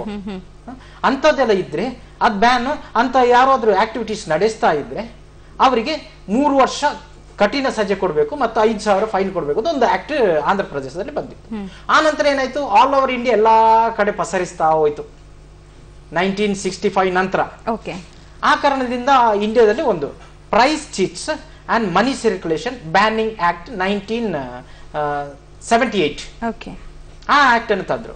ಆ ಆಕ್ಟ್ ಪ್ರಕಾರ ಆಲ್ ಓವರ್ ಇಂಡಿಯಾ ಎಲ್ಲೆಲ್ಲಿ ಮನಿ ಸರ್ಕ್ಯುಲೇಷನ್ ಮಾಡೋದು ಅದು ಎಷ್ಟು ವ್ಯವಸ್ಥಿತವಾಗಿದೆ ಅಂದ್ರೆ, ಈವನ್ ಪೇಪರ್ ನಲ್ಲಿ ಅದರ ಅಡ್ವರ್ಟೈಸ್ಮೆಂಟ್ ಇದೆ ಅಂದ್ರೆ ಆ ಪೇಪರ್ ನ ಕಾನ್ಫಿಸ್ಕೇಟ್ ಮಾಡಬಹುದು. ರೈಟ್. ಓಕೆ, ನಿಮ್ ಜೊತೆಗೆ ನಾನು ಮತ್ತೆ ಮಾತನಾಡ್ತೀನಿ. ಈಗ ಸೈಬರ್ ಸೆಕ್ಯೂರಿಟಿ ಎಕ್ಸ್ಪರ್ಟ್ ಆಗಿರುವಂತಹ ಶುಭಮಂಗಳ ಅವರು ನಮ್ಮ ಜೊತೆಗೆ ದೂರವಾಣಿ ಸಂಪರ್ಕದಲ್ಲಿದ್ದಾರೆ. ನಮಸ್ಕಾರ ಶುಭಮಂಗಳ ಅವರೇ. ನಮಸ್ತೆ ಮೇಡಮ್. ಆನ್ಲೈನ್ ಬಗ್ಗೆ ಚರ್ಚೆ ಆಗ್ತಿರುವಂತ ಈ ಹೊತ್ತು ಬೇರೆ ಬೇರೆ ವಿಚಾರಕ್ಕೆ ಸಂಬಂಧಪಟ್ಟಂತೆ ಮನಿ ಡಬ್ಲಿಂಗ್ ಹಾಗೇನೆ ಚೈನ್ ಲಿಂಕ್ ಮುಖಾಂತರವಾಗಿ ಜನರಿಗೆ ಮೋಸ ಮಾಡುವಂತ ಒಂದು ಜಾಲ ಸಕ್ರಿಯವಾಗಿದೆ. ಇದರ ಬಗ್ಗೆ ಒಂದು ಮಾಹಿತಿ ಸರ್ಕಾರಕ್ಕೆ ಇದೆ ಅಂತ ಅನ್ಸುತ್ತೆ ಅಥವಾ ಪೊಲೀಸರಿಗಿದೆ ಅಂತ ಅನ್ಸುತ್ತೆ ತಮ್ಗೆ? ಇದು ಒಂದು ಕೇಸ್ ಅಲ್ಲ, ಟು ಬಿ ವೆರಿ ಫ್ರಾಂಕ್. ಈ ತರದ್ದು lot of cases, cyber crime cases ನಡೀತಾ ಇದೆ. ಅದು ಮನಿ ಲಾಂಡ್ರಿಂಗ್ ಆಗ್ಬೋದು ಅಥವಾ ಮ್ಯಾಟ್ರಿಮೋನಿಯಲ್ ಸೈಟ್ಸ್ ಅಲ್ಲಿ ಹೆಣ್ಮಕ್ಳನ್ನ ಆಮಿಷ ಒಡ್ಡಿ ಅವ್ರನ್ನ ಕೆಲ್ಸಕ್ಕೆ ಸೇರಿಸ್ತೀವಿ ಅಥವಾ ಫಿಲಿಮ್ ಅಲ್ಲಿ ಆಕ್ಟಿಂಗ್ ಕೊಡಿಸ್ತೀವಿ ಅಂತ ಕರ್ಕೊಂಡು ಹೋಗೋದಾಗ್ಲಿ, ಅಥವಾ ಅಮೆರಿಕಾದಲ್ಲಿ ಹುಡುಗ ಇದ್ದಾನೆ ಅವನ ಜೊತೆ ಮದ್ವೆ ಮಾಡಿಸ್ತೀವಿ ಅಂತಾಗ್ಲಿ, ಈ ತರದ್ ಸಾಕಷ್ಟು ಚೈನ್ ಆಫ್ ಮೇಲ್ಸ್ ಮತ್ತೆ ಸೋಷಿಯಲ್ ನೆಟ್ವರ್ಕ್ಸ್ ಅಲ್ಲಿ ನಡೀತಾನೆ ಇದೆ ಈಗ. ಅದ್ರ ಜೊತೆಗೆ ಸಾಕಷ್ಟು ಕೇಸ್ಗಳು ರಿಜಿಸ್ಟರ್ ಆಗ್ತಾ ಇದೆ. ಅದರಲ್ಲಿ ಬಹುಶಃ ನನ್ನ ಪ್ರಕಾರ 100 ಕೇಸ್ಗಳಲ್ಲಿ 2-3 ತಗೊಂಬಂದ್ ರಿಜಿಸ್ಟರ್ ಮಾಡ್ತಾರೆ. ಒಂದು, ನಾವು ಬೆಳೆದಿರುವಂತ ಕಲ್ಚರ್; ಎರಡನೇದು, ನಾವು ಮೋಸ ಹೋಗಿದೀವಿ ಅಂತ ತೋರಿಸ್ಕೊಳ್ದೆ ಇರೋದು; ಮೂರನೇದು, ಎಲ್ಲಿ ಕಂಪ್ಲೇಂಟ್ ಮಾಡ್ಬೇಕು ಅನ್ನೋ ಒಂದು ದೊಡ್ಡ ಇನ್ಫಾರ್ಮೇಶನ್ ಗೊತ್ತಿಲ್ಲ ಸಾಮಾನ್ಯ ಜನಕ್ಕೆ. ಸೈಬರ್ ಕ್ರೈಮ್ ಇದು ಅಂತ ಇನ್ನೂ ಅವ್ರಿಗೆ ಅದ್ರ ಬಗ್ಗೆ ಅವೇರ್ನೆಸ್ ಮೂಡಿಲ್ಲ. ಅಂದ್ರೆ ಈ ತರದ್ದು ಒಂದು ಕ್ರೈಮ್ ಆಗುತ್ತೆ ಆನ್ಲೈನ್ ಅಲ್ಲಿ, ಯಾಕೆಂದ್ರೆ ಆನ್ಲೈನ್ ಫೆಸಿಲಿಟಿನ ಅನುಭವಿಸೋದಕ್ಕೆ ಇಷ್ಟಪಡ್ತಾರೆ. ಆದ್ರೆ ಅದ್ರಲ್ಲಿ ಆಗ್ತಿರೋಂತ ಕ್ರೈಮ್ ಬಗ್ಗೆ ಅವೇರ್ನೆಸ್ ಇನ್ನೂ ಇಲ್ಲ ಅವ್ರಿಗೆ. ಇದ್ರ ಬಗ್ಗೆ ಸಾಕಷ್ಟು ಅವೇರ್ನೆಸ್ ನಡಿಬೇಕು. ಯಾಕೆ ಅಂತಂದ್ರೆ ಬಹುಶಃ ನಮಗೆ ಗೊತ್ತಿರ್ಬೋದು, ಇವಾಗ ನಾವು we have started doing everything online. ಒಂದ್ ಟಿಕೆಟ್ ಪರ್ಚೇಸ್ ಮಾಡೋದಾಗ್ಲಿ, ಒಂದು ಕಾಲೇಜ್ ಸೀಟ್ ಬುಕ್ ಮಾಡೋದಾಗ್ಲಿ, ಅಥವಾ ಡಾಕ್ಟರ್ ಅಪಾಯಿಂಟ್ಮೆಂಟ್ ತಗೊಳ್ಳೋದಾಗ್ಲಿ, ಅಮೆರಿಕಾಗ್ ಹೋಗ್ಬೇಕಾದ್ರೆ ನಮ್ಮ ಫ್ಲೈಟ್ ಟಿಕೆಟ್ಸ್ ಆಗ್ಲಿ ಪ್ರತಿಯೊಂದು ಆನ್ಲೈನ್ ಅಲ್ಲಿ ಆಗ್ಬೇಕು. ಸೊ ಹಾಗಾಗಿ ಇದನ್ನ ಒಂದು ಪ್ಲಾಟ್ಫಾರ್ಮ್ ಆಗಿ ಮಾಡ್ಕೊಂಡು ಕ್ರೈಮ್ ನಡೀತಾ ಇರುವಂತದ್ದು ಪೊಲೀಸ್ನವ್ರಿಗೂ ಗೊತ್ತು, ಸರ್ಕಾರಕ್ಕೂ ಗೊತ್ತು. ಈಗ ಆನ್ಲೈನ್ ಚೀಟಿಂಗ್ ಆಗ್ತಿರೋ ಬಗ್ಗೆ ಒಂದು ಪ್ರಕರಣ ದಾಖಲಾದರೆ ಪೊಲೀಸರು ಹಾಗೆ ಕ್ರಮ ಕೈಗೊಳ್ಳೋದಕ್ಕೆ ಸಾಧ್ಯ ಆಗ್ತಾ ಇಲ್ವಾ, ಹೇಗೆ ಅಂತ? ಖಂಡಿತವಾಗ್ಲೂ ಕ್ರಮ ಕೈಗೊಳ್ಬಹುದು. ಯಾಕೆಂದ್ರೆ ಇವಾಗ ನೀವು ಈ ತರದ್ದು ಒಂದು ಇನ್ಸಿಡೆಂಟ್ ನಡೆದಿದೆ ಅಂತ ಬಂದು ಹೇಳಿದ್ರೆ ಪೊಲೀಸ್ನವ್ರಿಗೆ ದೇ ಕ್ಯಾನ್ ಕಮ್ ಅಹೆಡ್, ಮುಂದೆ ಬಂದು ನಿಮ್ಗೆ ಏನ್ ಸಹಾಯ ಮಾಡ್ಬೋದು, ಯಾವ ರೀತಿ ಆ ಜಾಲವನ್ನ ಟ್ರ್ಯಾಪ್ ಮಾಡಿ ಹಿಡಿಬಹುದು, ಆ ತರದನ್ನೆಲ್ಲ ಅಸಿಸ್ಟ್ ಮಾಡ್ಬೋದು. ಬಟ್ ಅದ್ ಬೆಳಕಿಗೆ ಬರ್ದಿರಾ ಇವಾಗ ಎಲ್ಲೋ ಒಂದ್ ಕಡೆ ದುಡ್ಡು ಹಾಕಿದ್ರೆ ಡಬಲ್ ಮಾಡ್ತಾರೆ ಅಂತ ವೆಬ್ಸೈಟ್ ಗಳು ಸಾಕಷ್ಟಿದೆ. ಈಗ ಅಲ್ಲಿ ದುಡ್ಡು ಹಾಕ್ಬಿಟ್ಟು ಅಯ್ಯೋ ನಾನ್ ಯಾರಿಗನ್ನ ಹೇಳಿದ್ರೆ ಅವರು ನಾನ್ ಈ ತರ ಮಾಡ್ಕೊಂಡೆ ಅಂತ ಅವಮಾನ ಆಗುತ್ತೆ ಅಂತ ಸುಮ್ನಾಗೋ ಜನ ಎಷ್ಟೊಂದ್ ಜನ ಇದ್ದಾರೆ. ಇನ್ನೊಂದಷ್ಟು ಜನ ಬುದ್ಧಿ ಹೇಳ್ತಾರೆ, ಅಯ್ಯೋ ಈ ತರದ್ ಮಾಡ್ಬೇಡ, ಅಲ್ಲೆಲ್ಲೋ ದುಡ್ಡಾಗಲ್ಲ ಅಂದ್ರೆ ಓ ಇವನೇ ನನ್ ಬದ್ಲು ಇವನೇ ದುಡ್ಡು ಮಾಡ್ಕೊಳಕೋಸ್ಕರ ನನ್ನ ಮಿಸ್ಲೀಡ್ ಮಾಡ್ತಾ ಇದ್ದಾನೆ ಅಂತ ಅವ್ರು ದೇ ದೆಮ್ಸೆಲ್ಫ್ ಗೆಟ್ ಮಿಸ್ಲೀಡೆಡ್. ಈ ತರದ್ದು ನಡೀತಾ ಇದೆ. ರೈಟ್. ಈಗ ಶುಭಮಂಗಳ ಅವರೇ, ಈಗ ಆನ್ಲೈನ್ ಚೀಟಿಂಗ್ ಆಗ್ತಾ ಇದೆ. ಈಗ ಒಂದು ಯಾವ್ದೋ ಒಬ್ಬ ವ್ಯಕ್ತಿ, ಮೋಸ ಹೋಗಿರುವಂತ ವ್ಯಕ್ತಿ ಕಂಪ್ಲೇಂಟ್ ಕೊಡೋದಕ್ಕಿಂತ ಮುಂಚೆ ತಮ್ಮ ವ್ಯಾಪ್ತಿಯಲ್ಲಿ ಆನ್ಲೈನ್ ಮುಖಾಂತರವಾಗಿ ಏನ್ ಚೀಟಿಂಗ್ ನಡೀತಾ ಇದೆ ಅಥವಾ ಸೋಷಿಯಲ್ ನೆಟ್ವರ್ಕಿಂಗ್ ಮುಖಾಂತರ ಏನ್ ಚೀಟಿಂಗ್ ನಡೀತಾ ಇದೆ, ಇದನ್ನ ಒಂದು ಮಾನಿಟರಿಂಗ್ ಮಾಡಿ ಸ್ವತಃ ಪೊಲೀಸರು ಸ್ವಯಂ ಪ್ರೇರಿತವಾಗಿ ಕ್ರಮ ಕೈಗೊಳ್ಳಬೇಕು, ಈ ತರದೊಂದು ಸಿಸ್ಟಮ್ ಜಾರಿಗೆ ಬರಬೇಕು ಅಂತ ತಮ್ಗೆ ಅನ್ಸೋದಿಲ್ವಾ? ಖಂಡಿತವಾಗ್ಲೂ ಇದೆ. ಇದ್ರ ಬಗ್ಗೆ ಸಾಕಷ್ಟು ಸತಿ ಸಾಕಷ್ಟು ವೇದಿಕೆಗಳಲ್ಲಿ ಮಾತಾಡಿದೀನಿ, ಮೀಡಿಯಾಗಳಲ್ಲಿ ಮಾತಾಡಿದೀನಿ, ಪೇಪರ್ ಅಲ್ಲಿ ಬರ್ದಿದ್ದೀನಿ, ಗೌರ್ಮೆಂಟ್ ರಿಕ್ವೆಸ್ಟ್ ಮಾಡ್ಕೊಂಡಿದೀನಿ. ಇದ್ರ ಬಗ್ಗೆ ನಮ್ಮಲ್ಲಿ ಸೆಂಟ್ರಲೈಸ್ ಮಾನಿಟರಿಂಗ್ ಸಿಸ್ಟಮ್ ಎಲ್ಲಿವರೆಗೂ ಬರಲ್ವೋ ಅಲ್ಲಿವರೆಗೂ ಕ್ರೈಮ್ ಮಾಡೋರ್ಗೆ ಧೈರ್ಯ ಇರುತ್ತೆ. ಯಾಕೆಂದ್ರೆ ನಾನ್ ಮಾಡುವಂತ ಕೃತ್ಯಗಳನ್ನ ಮಾನಿಟರ್ ಮಾಡೋರು ಯಾರು ಇಲ್ಲ. ಅಲ್ಲ, ಏನ್ ಸಮಸ್ಯೆ ಸೆಂಟ್ರಲೈಸಿಂಗ್ ಮಾನಿಟರ್ ಸಿಸ್ಟಮ್ ಬರೋದಕ್ಕಿರುವಂತ ಅಡೆತಡೆ ಆದ್ರೂ ಏನು ಅಂತ ಅದು ಸರ್ಕಾರನೇ ಆನ್ಸರ್ ಮಾಡ್ಬೇಕು. ಯಾಕೆಂದ್ರೆ ಇದ್ರಲ್ಲಿ ಅವ್ರು ಹೇಳೋದು ಏನು ಅಂತಂದ್ರೆ ಟೆಕ್ನಿಕಲ್ ಪ್ರಾಬ್ಲಮ್ ಏನಾದ್ರೂ ಇದೆಯಾ ಅಂತ? ಖಂಡಿತವಾಗ್ಲೂ ಇಲ್ಲ. ನಮ್ಮಲ್ಲಿ ಸಾಕಷ್ಟು ಟೆಕ್ನಿಷಿಯನ್ಸ್ ಇದ್ದಾರೆ. ಇವರಿಗೆ ಸರಿಯಾದ ಪ್ಲಾಟ್ಫಾರ್ಮ್ ಅಂದ್ರೆ ಕೆಲಸ ಸಿಗದಿರ ಬೇರೆ ದೇಶಗಳಿಗೆ ಹೊಟ್ಟೋಗ್ತಾ ಇದ್ದಾರೆ ಇವರು. ನಮ್ಮ ಇಂಡಿಯಾದಲ್ಲಿ ಇರುವಂತಹ ಎಜುಕೇಟ್ ಆಗ್ತಿರುವಂತಹ ಸೈಬರ್ ಎಕ್ಸ್ಪರ್ಟ್ಸ್ ಎಲ್ಲರೂ ಬೇರೆ ದೇಶದಲ್ಲಿ ಸೇವೆ ಸಲ್ಲಿಸ್ತಾ ಇದ್ದಾರೆ ಇವತ್ತು. ಖಂಡಿತವಾಗ್ಲೂ ನಮ್ಮಲ್ಲಿ ಸೈಬರ್ ಎಕ್ಸ್ಪರ್ಟ್ಸ್ ಇದ್ದೇ ಇದ್ದಾರೆ. ಅವ್ರನ್ನ ಇಲ್ಲೇ ಉಳಿಸ್ಕೋಬೇಕು ಅಂತಂದ್ರೆ ನಾವು ಅದಕ್ಕೆ ಸೈಬರ್ ಕ್ರೈಮ್ ನ ಫೇಸ್ ಮಾಡ್ಬೇಕು ಅಂದ್ರೆ ಇಂಥ ಜನಾನು ಬೇಕು, ಮತ್ತೆ ಮಾನಿಟರಿಂಗ್ ಸೆಂಟರ್ಸ್ ಬೇಕು ನಮ್ಗೆ. ಓಕೆ, ಈಗ ಯಾವ್ದೋ ಒಂದು ಯೋಜನೆ ಜಾರಿಗೆ ತರಬೇಕು ಅಥವಾ ತರಬಾರ್ದು ಅಂದ್ರೆ ತರದಕ್ಕೆ ಸಾಧ್ಯ ಇಲ್ಲ ಅಂದ್ರೆ ಕೆಲವೊಂದು ಕಾರಣಗಳಿರುತ್ತೆ. ಒಂದು ದುಡ್ಡು ಇಲ್ದಂಗಿರತ್ತೆ, ಅಥವಾ ಟೆಕ್ನಿಷಿಯನ್ ಇಲ್ದಂಗಿರತ್ತೆ, ಅಥವಾ ಇಚ್ಛಾಶಕ್ತಿ ಕೊರತೆ ಇರುತ್ತೆ, ಅಥವಾ ಕ್ರೈಮ್ ಅನ್ನ ತಡಿಬಾರದು ಅನ್ನೋ ಉದ್ದೇಶ ಕೂಡ ಇರಬಹುದು. ಇದರಲ್ಲಿ ನೀವು ಯಾವ್ದನ್ನ ಗುರುತಿಸ್ತೀರಾ, ಯಾವ ನಿರ್ಲಕ್ಷ್ಯ ಅಂತೀರಾ? ಇದರಲ್ಲಿ ಮೊದಲನೇದಾಗಿ ನಾನು ಹೇಳೋದು ಅಂದ್ರೆ ಇದ್ರ ಇಂಪ್ಯಾಕ್ಟ್ ಬಗ್ಗೆ ನಮ್ಮ ಗೌರ್ಮೆಂಟ್ಗೆ ಅಥವಾ ನಮ್ಮ ಪೊಲೀಸ್ನವ್ರಿಗೆ ಅಥವಾ ಪೊಲೀಸ್ನವ್ರಿಗಿನ ಹೆಚ್ಚಾಗಿ ನಮ್ಮ ಗೌರ್ಮೆಂಟ್ಗೆ ಇನ್ನೂ ಗೊತ್ತಾಗಿಲ್ಲ. ಅವ್ರು ಅನ್ಕೊಂಡಿರೋದು ಏನು ಅಂದ್ರೆ ಸೈಬರ್ ಕ್ರೈಮ್ ಅಂದ್ರೆ ಏನೋ ಒಂದು ಆನ್ಲೈನ್ ಅಲ್ಲಿ ಮಾಡ್ತಾರೆ, ಇದರಿಂದ ನಮ್ಗೆ ಏನ್ ಇಂಪ್ಯಾಕ್ಟ್ ಆಗುತ್ತೆ ಅಂತ. ಆಕ್ಚುಲಿ ಎಕನಾಮಿಕಲಿ ನಮಗೆ ಹೊಡೆತ ಬೀಳ್ತಾ ಇರೋದು ಇನ್ನೂ ಅರ್ಥ ಆಗಿಲ್ಲ, ಮೊದಲನೇದು. ಎರಡನೇದು ದುಡ್ಡು ಖರ್ಚಾಗತ್ತೆ ಅಂತ ಹೇಳ್ತಾರೆ. ಬಹುಶಃ ಈಗ ನಿಮ್ಗೆ ಗೊತ್ತಿರೋ ಹಾಗೆ ಆರ್ಮಿನಲ್ಲಿ, ನೇವಿನಲ್ಲಿ ನಮಗೆ ವೆಪನ್ಸ್ ಬೇಕು ಅಂದ್ರೆ ಇನ್ವೆಸ್ಟ್ ಮಾಡಿ ತಗೊಂಬಂದ್ ಇಟ್ಕೋತೀವಿ. ಇವಾಗ ಯಾವ ಕಂಟ್ರಿ ಅವರು ನಮ್ಮನ್ನ ಆರ್ಮಿ ಅಥವಾ ನೇವಿ ಅಂದ್ರೆ ಥ್ರೂ ಫೀಲ್ಡ್ ಅಥವಾ ಥ್ರೂ ಏರ್ ಅಲ್ಲಿ ನಮ್ಮನ್ನ ಅಟ್ಯಾಕ್ ಮಾಡ್ತಿದ್ದಾರೆ. ಇರೋದೆಲ್ಲ ಸೈಬರ್ ಅಲ್ಲೇ ಅಂದ್ರೆ ಇಂಟರ್ನೆಟ್ ಮೇಲೆನೆ. ಸೊ ಇದಕ್ಕೆ ಆರ್ಮಿನ ರೆಡಿ ಮಾಡ್ಕೋಬೇಕು ಅಂದ್ರೆ ಇಲ್ಲಿ ದುಡ್ಡು ಇನ್ವೆಸ್ಟ್ಮೆಂಟ್ ಮಾಡ್ಲೇಬೇಕು. ನಿಮ್ಗೆ ಅನ್ಸೋದಿಲ್ವಾ, ಸೈಬರ್ ಸೆಕ್ಯೂರಿಟಿ ಎಕ್ಸ್ಪರ್ಟ್ ಆಗಿ ನಾವು ತುಂಬಾ ಹಿಂದೆ ಉಳಿದಿದ್ದೀವಿ? ಯಾಕೆಂದ್ರೆ ಇವತ್ತಿಗೆ ಭಯೋತ್ಪಾದಕರಿರ್ಬೋದು ಅಥವಾ ಚೀಟಿಂಗ್ ಮಾಡೋರು ಅಥವಾ ಕ್ರೈಮ್ ಮಾಡೋರು ಬಳಸ್ಕೊಳ್ಳುವಷ್ಟು ಇಂಟರ್ನೆಟ್ ಫೆಸಿಲಿಟಿ ಇದೆಯಲ್ಲ, ಆನ್ಲೈನ್ ಅಥವಾ ಸೋಷಿಯಲ್ ನೆಟ್ವರ್ಕಿಂಗ್, ಅದನ್ನ ಯಾವ ಗವರ್ಮೆಂಟ್ ಕೂಡ ಬಳಸ್ಕೋತಿಲ್ಲ. ಸ್ಪೆಷಲಿ ಇಂಡಿಯನ್ ಗವರ್ಮೆಂಟ್ ಬಳಸ್ಕೊಳ್ತಾ ಇಲ್ಲ. ಒಂದು ಕೀನ್ಯಾದಲ್ಲಿ ಭಯೋತ್ಪಾದಕರು ಅಟ್ಯಾಕ್ ಮಾಡಿರುವಂತ ಪ್ರಕರಣವನ್ನು ನಾವು ಇವತ್ತು ನೆನ್ಪು ಮಾಡ್ಕೊಳ್ಬಹುದು. ಹಾಗಾಗಿ ಗವರ್ಮೆಂಟ್ ಎಲ್ಲೋ ಒಂದು ಕಡೆ ಇದ್ರ ಬಗ್ಗೆ ಹೆಚ್ಚಿನ ಗಮನ ವಹಿಸಬೇಕು, ಅದರ ಬಗ್ಗೆ ಪರಿಣಾಮಕಾರಿಯಾಗಿ ಕ್ರಮ ಕೈಗೊಳ್ಬೇಕಂತ ಅನ್ಸೋದಿಲ್ವಾ? ಖಂಡಿತವಾಗ್ಲು ಮೊದಲನೇದಾಗಿ ನಮ್ಮ ಪೊಲಿಟಿಕಲ್ ಟೀಮ್ ಅಲ್ಲಿ ಇರುವಂತಹ ಎಲ್ಲ ಪೊಲಿಟಿಷಿಯನ್ಸ್ ಇದ್ರ ಬಗ್ಗೆ ಅರ್ಥ ಮಾಡ್ಕೊಳ್ಬೇಕು. ಮೊದಲನೇ ಪ್ರಾಬ್ಲಮ್ ಅದು. ಅವ್ರಿಗೆ ಈಗೋ ಪ್ರಾಬ್ಲಮ್ ಆಗ್ತಾ ಇದೆ, ಇದು ನನಗೆ ಗೊತ್ತಿಲ್ಲ ಅಂತ ಹೇಳ್ಕೊಳ್ತಾ ಇಲ್ಲ, ಮತ್ತೆ ಅದ್ರ ಮೇಲೆ ಯಾವುದೇ ರೀತಿಯಾದಂತ ಆಕ್ಷನ್ ತಗೊಳ್ತಾ ಇಲ್ಲ. ಮೊದಲನೇ ಪ್ರಾಬ್ಲಮ್. ಎರಡನೇದು ಈಸಿಯಾಗಿ ದುಡ್ಡಿನ ಪ್ರಾಬ್ಲಮ್ ಅಂತ ಹೇಳ್ತಾರೆ. ನಾನು ಆಗ್ಲೇ ಹೇಳ್ದಂಗೆ ಇದು ನಮ್ಮ ಆಪ್ಷನ್ ಅಲ್ಲ, ನೆಸೆಸಿಟಿ. ಇದು ಬೇಕೇ ಬೇಕಾಗಿರುವಂತಹ ಒಂದು ಆರ್ಮಿ ಫೋರ್ಸ್ ನಮ್ಗೆ ಸೈಬರ್ ಸ್ಪೇಸ್ ಅಲ್ಲಿ. ಮತ್ತೆ ಅವೇರ್ನೆಸ್ ವೆರಿ ಮಚ್ ರಿಕ್ವೈರ್ಡ್ ನಮ್ಗೆ. ಇಲ್ಲ ಅಂದ್ರೆ ನಮ್ಮ ಎಲ್ಲಾ ಇಂಡಿಯನ್ ಸಿಟಿಸನ್ಸ್ ವಿಕ್ಟಿಮ್ಸ್ ಆಗಿ ಮಾಡ್ಕೊಳ್ತಾ ಇದ್ದಾರೆ ಬೇರೆ ದೇಶದವರು. ಒಂದು ಮನಿ ಲಾಂಡ್ರಿಂಗ್ ಮಾಡ್ಬೇಕಾದ್ರೆ ನಮ್ಮನ್ನ ಟಾರ್ಗೆಟ್ ಮಾಡ್ತಾರೆ, ಮತ್ತೊಂದು ಅಟ್ಯಾಕ್ ಮಾಡ್ಬೇಕಾದ್ರೆ ನಮ್ಮನ್ನ ಟಾರ್ಗೆಟ್ ಮಾಡ್ತಾರೆ, ನಮ್ಮ ಬ್ಯಾಂಕ್ ಗಳನ್ನ ಅಟ್ಯಾಕ್ ಮಾಡ್ಬೇಕು ಅಂದ್ರೆ ಇಂಡಿಯನ್ ಬ್ಯಾಂಕ್ಸ್ ನ ಅಟ್ಯಾಕ್ ಮಾಡ್ತಾರೆ. ಎಕನಾಮಿಕಲಿ ನಮಗೆ ಹೊಡೆತ ಬೀಳ್ತಾ ಇದೆ. ಮಾನಸಿಕವಾಗಿ ನಮ್ಮ ಮಕ್ಕಳನ್ನ ಟೆರರಿಸಂಗೆ ಎಳೆಯೋದಿಕ್ಕೆ ಅಲ್ಲಿ ಪ್ರಚೋದನೆ ಮಾಡ್ತಾ ಇದ್ದಾರೆ ಆನ್ಲೈನ್ ಅಲ್ಲಿ. ಸಾಕಷ್ಟು ಪಾನ್ ವೆಬ್ಸೈಟ್ಸ್ ಗಳಿಗೆ ಹೇಳ್ಕೊಂತಾ ಇದಾರೆ, ಹೆಣ್ಮಕ್ಳನ್ನ ಮಾರಾಟ ಮಾಡ್ತಾ ಇದಾರೆ. ಇನ್ ಎಲ್ಲಿ ನಮ್ಗೆ ಹೊಡೆತ ಬೀಳ್ತಾ ಇಲ್ಲ? ಓಕೆ, ಅಲ್ಲ ಇವತ್ತಿನ ಅನಿವಾರ್ಯತೆ ಅಗತ್ಯತೆ ಯಾಕೆ ಸರ್ಕಾರಕ್ಕೆ ಅಥವಾ ಆಡಳಿತ ನಡೆಸೋರ್ಗೆ ಅರ್ಥ ಆಗ್ತಾ ಇಲ್ಲ ಶುಭಮಂಗಳ ಅವರೇ? ಬಹುಶಃ ಅದು ನಿರ್ಲಕ್ಷ್ಯ ಅಂತ ನಾನು ಹೇಳ್ತೀನಿ. ಏಕೆಂತಂದ್ರೆ ಇಲ್ಲಿ ಅವ್ರು ಏನ್ ಹೇಳೋದು, ನಾವು ಎಲ್ಲಾನು ವಿ ವಾಂಟ್ ಎವ್ರಿಥಿಂಗ್ ಡಿಜಿಟಲೈಸ್ಡ್ ಅಂತ ಹೇಳ್ತಾ ಇದಾರೆ. ನಮ್ಗೆ ಪ್ರತಿಯೊಂದು ಡಿಜಿಟಲೈಸ್ ಬೇಕು ಅಂತಾರೆ. ಪ್ರಪಂಚದಲ್ಲಿ ಇರುವಂತಹ ಎಲ್ಲಾ ದೇಶಗಳ ಜೊತೆನೂ ನಾವು ಸ್ಪರ್ಧಿಸ್ತೀವಿ, ಅವ್ರ ಜೊತೆ ಮುಂದೆ ಹೋಗ್ತೀವಿ ಅಂತಂದ್ಮೇಲೆ ಅವ್ರು ಯೂಸ್ ಮಾಡ್ತಾ ಇರುವಂತ ಟೆಕ್ನಾಲಜಿ ಯೂಸ್ ಮಾಡೋದಕ್ಕೆ ಅಯ್ಯೋ ಟೆಕ್ನಿಷಿಯನ್ಸ್ ನ ಹೈಯರ್ ಮಾಡ್ಬೇಕಾದ್ರೆ ಲಕ್ಷಾಂತರ ರೂಪಾಯಿ ಕೇಳ್ತಾರೆ ಅಂತ ಹಿಂಜಡಿತಾರೆ. ಇಲ್ಲ ಡಿವೈಸಸ್ ಅಡಾಪ್ಟ್ ಮಾಡ್ಕೋಬೇಕು ಅಂದ್ರೆ ಅಯ್ಯೋ ಅದಕ್ಕೂ ಸಾಕಷ್ಟು ಇನ್ವೆಸ್ಟ್ ಮಾಡ್ಬೇಕು ಅಂತಾರೆ. ಹಾಗಾದ್ರೆ ಆರ್ಮಿನಲ್ಲಿ ಇನ್ವೆಸ್ಟ್ ಮಾಡ್ತಿಲ್ವಾ, ನೇವಿನಲ್ಲಿ ಮಾಡ್ತಿಲ್ವಾ? ಇಲ್ಲೂ ಮಾಡ್ಲೇಬೇಕು. ಇದು ಮಸ್ಟ್ ಅಂಡ್ ಶುಡ್ ಆಗೋಗುತ್ತೆ. ಯಾಕೆಂದ್ರೆ ಜನಕ್ಕೂ ಅರ್ಥ ಆಗಿದೆ ಈಗ ಸೈಬರ್ ಕ್ರೈಮ್ ಇಂದ ಆಗ್ತಾರೋ ಅನಾಹುತದಿಂದ ಬೇಸತ್ತಿದ್ದಾರೆ ಅವರುನು. ಈಗ ಯಾರೋ ಒಬ್ಬ ವೈರಿಯನ್ನ ಅಥವಾ ಭಯೋತ್ಪಾದಕರನ್ನ ಅಥವಾ ಇನ್ಯಾರೋ ಚೀಟಿಂಗ್ ಮಾಡೋರ್ನ ಮಟ್ಟ ಹಾಕ್ಬೇಕಂದ್ರೆ ಅವರಿಗಿಂತ ಹೆಚ್ಚಿನ ಟೆಕ್ನಾಲಜಿಯನ್ನ ನಾವು ಹೊಂದಿರ್ಬೇಕಾಗತ್ತೆ. ಹೌದು. ಓಕೆ, ಇದ್ರ ಬಗ್ಗೆ ಬಹುಶಃ ಇವತ್ತಿಗೆ ಎಚ್ಚೆತ್ಕೊಳ್ದೇ ಇದ್ರೆ ಮುಂದಿನ ಪರಿಣಾಮದ ಬಗ್ಗೆ ಇವತ್ತಿಗೆ ನಾವು ಅದನ್ನ ಡಿಸೈಡ್ ಮಾಡಬಹುದು ಅಂತ ಅನ್ಸುತ್ತೆ. ಆದ್ರೂ ಕೂಡ ಸೈಬರ್ ಕ್ರೈಮ್ ಅಥವಾ cyber crime centralising monitoring system ಮಾಡೋದಕ್ಕೆ ಎಲ್ಲೋ ಒಂದ್ ಕಡೆ ಸರ್ಕಾರ ನಿರ್ಲಕ್ಷ್ಯ ವಹಿಸ್ತಿದೆ. ಅಂದ್ರೆ ಬರೀ ಹಣಕಾಸು ಅಥವಾ ಇಚ್ಛಾಶಕ್ತಿ, ಅದರ ಹೊರತಾಗಿ ಬೇರೆ ಏನಾದ್ರೂ ಕಾರಣಗಳನ್ನು ಕೊಡ್ಬೋದಾ ಶುಭಮಂಗಳ ಅವರೇ? ಖಂಡಿತವಾಗ್ಲು. ಯಾಕೆಂದ್ರೆ ಮೊದಲನೇದಾಗಿ ನೋಡಿ, ನಾವು ಸೈಬರ್ ಸೆಕ್ಯೂರಿಟಿ ಅಂತ ಬಂದಿದ ತಕ್ಷಣ ಫಸ್ಟ್ ಸ್ಟೆಪ್ ನಾವು ಮಾಡ್ಬೇಕಾಗಿರೋದೇ ಅದನ್ನ ಮಾನಿಟರ್ ಮಾಡೋದು. ಅಂದ್ರೆ ಅಲ್ಲಿ ಏನ್ ನಡೀತಾ ಇದೆ ಅಂತ. ಈಗ ಬಾರ್ಡರ್ ಅಲ್ಲಿ ನಾವು ಜನನ ನಮ್ಮ ಆರ್ಮಿ ಫೋರ್ಸ್ ನ ಡಿಪ್ಲಾಯ್ ಮಾಡಿದೀವಿ. ಅಲ್ಲಿ ಏನ್ ನಡೀತಾ ಇದೆ, ಆಕ್ಟಿವಿಟೀಸ್ ಏನಿದೆ, ತಕ್ಷಣ ಅವ್ರೇನಾದ್ರೂ ಬಾಂಬ್ ಬ್ಲಾಸ್ಟ್ ಮಾಡಿದ್ರೆ ಅಥವಾ ಏನಾರ ಎಕ್ಸ್ಪ್ಲೋರ್ ಮಾಡಿದ್ರೆ ಏನ್ ಮಾಡ್ಬೇಕು ಅಂತ ಆಲ್ರೆಡಿ ಒಂದು ಸೆಟ್ ಆಫ್ ಜನನ ಅಲ್ಲಿ ನಿಲ್ಸಿ ಮಾನಿಟರ್ ಮಾಡ್ತಾ ಇದೀವಿ. ಅದೇ ರೀತಿ ಇಂಟರ್ನೆಟ್ ಅಲ್ಲಿ ಫಸ್ಟ್ ಸ್ಟೆಪ್ ಆಫ್ ಮಾನಿಟರಿಂಗೇ ಮಾಡಿಲ್ಲ ಅಂದ್ರೆ ನಾವು ಅಲ್ಲಿ ಏನ್ ಆಕ್ಟಿವಿಟಿ ನಡೀತಾ ಇದೆ ಅನ್ನೋದ್ರ ಬಗ್ಗೆನೇ ಗಮನ ಹರಿಸ್ತೇ ಹೋದ್ರೆ ಮುಂದಿನ ಸ್ಟೆಪ್ ಹೇಗ್ ತಗೊಳ್ತಾರೆ ಇವರು? ಅವ್ರಿಗೆ ಗೊತ್ತೇ ಆಗಲ್ವಲ್ಲ ಅಲ್ಲಿ ಏನ್ ನಡೀತಾ ಇದೆ ಅಂತ. ಇದು ಗೊತ್ತಿದ್ದು ಗೊತ್ತಿಲ್ದಿರೋ ತರ ಸುಮ್ನೆ ಇದ್ಬಿಟ್ರೆ ಅವ್ರು ಮೊದಲನೇದು ಮಾನಿಟರ್ ಮಾಡಿ ನೋಡ್ತಾ ಇಲ್ಲ, ಎರಡನೇದು ಅದ್ ನೋಡಿದ ಮೇಲೆ ಅದ್ರಲ್ಲಿ ಆಗ್ತಾ ಇರುವಂತಹ ಅಚಾತುರ್ಯ ಏನು, ಸಾಮಾನ್ಯ ಜನಕ್ಕೆ ಆಗ್ತಾ ಇರುವಂತಹ ಹಿಂಸೆ, ನೋವು, ಲಾಸು ಏನು ಅನ್ನೋದೇ ಗೊತ್ತಾಗದೆ ಇದ್ರೆ ನೆಕ್ಸ್ಟ್ ಸ್ಟೆಪ್ಗೆ ಇವ್ರು ಎಲ್ಲಿ ಹೆಜ್ಜೆ ಇಡ್ತಾರೆ? ಖಂಡಿತವಾಗ್ಲೂ ಸಾಧ್ಯ ಇಲ್ಲ ಇವ್ರ ಕೈನಲ್ಲಿ ಮುಂದಿನ ಸ್ಟೆಪ್ ಇಡೋದಿಕ್ಕೆ. Okay, right. ಓಕೆ, ಧನ್ಯವಾದ ಶುಭಮಂಗಳ ಅವರೇ ನಮ್ಮ ಚರ್ಚೆಯಲ್ಲಿ ಭಾಗವಹಿಸಿ ಸಾಕಷ್ಟು ಮಾಹಿತಿಗಳನ್ನು ಹಂಚಿಕೊಂಡಿದ್ದಕ್ಕಾಗಿ. ದೇಶದ ಆರ್ಥಿಕತೆ ಜೊತೆಗೆ ಈ ರೀತಿಯ ಚೀಟಿಂಗ್ ಇದಕ್ಕಿರುವಂತಹ ಸಂಬಂಧ ಏನು, ಕಾನೂನು ಏನ್ ಹೇಳುತ್ತೆ, ಈ ಬಗ್ಗೆ ಚರ್ಚೆ ಮುಂದುವರೆದಿದೆ. ಅದಕ್ಕಿಂತ ಮುಂಚೆ ಬ್ರೇಕ್.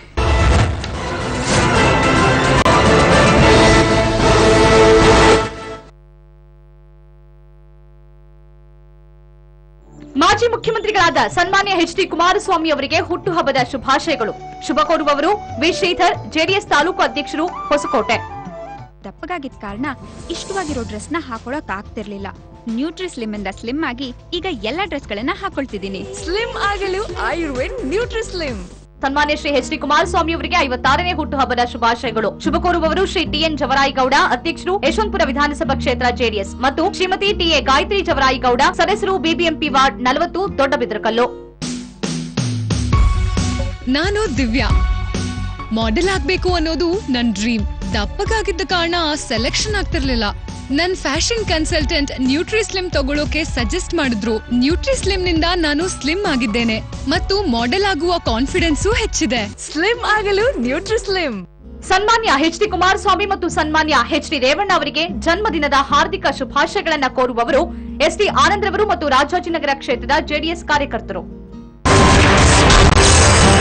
ಅರಕಲಗೂಡು ಶಾಸಕನ ಬಂಟನಿಗೆ ಸುಪಾರಿ.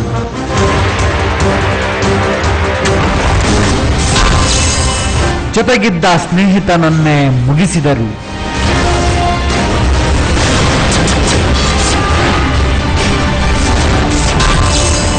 ಸಾಕ್ಷ್ಯ ನಾಶಕ್ಕಾಗಿ ನಡೆಯಿತು ಹೀಗೊಂದು ಕೊಲೆ.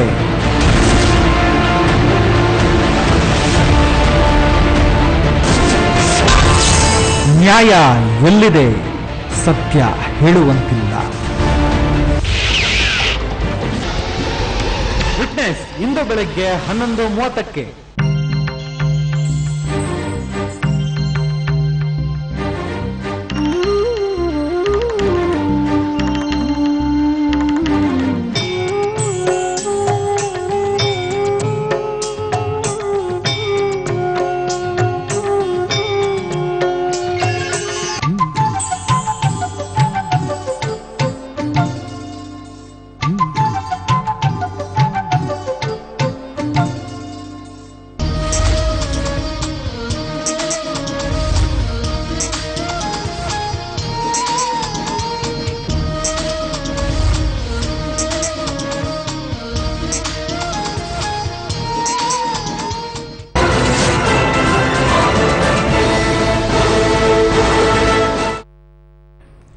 ವಿರಾಮದ ನಂತರ ಮಾರ್ನಿಂಗ್ ಡಿಬೇಟ್ಗೆ ಮತ್ತೊಮ್ಮೆ ಸ್ವಾಗತ. ವಿನೋದ್ ಅವರೇ, ಶುಭಮಂಗಳ ಅವರ ಮಾತಿಗೆ ರಿಪ್ಲೈ ಕೊಡ್ತೀನಿ. ಅವರು ಎರಡು ವಿಷಯ ಹೇಳಿದ್ರು. ಒಂದನೇದಂದ್ರೆ ಈಗ ಕೇಸಸ್ ಎಷ್ಟು ಆಗುತ್ತೆ, ಆದ್ರೆ ಕೆಲವೊಂದು ಬೆಳಕಿಗೆ ಬರೋದಿಲ್ಲ. ಕೆಲವೊಂದು ಕೇಸ್ಗಳು ಪೊಲೀಸ್ ಠಾಣೆಗೆ ಹೋದ್ರು ಕೂಡ ಅಸಹಾಯಕತೆ ತೋರಿಸ್ತಾ ಇದ್ದಾರೆ ಅಂತ.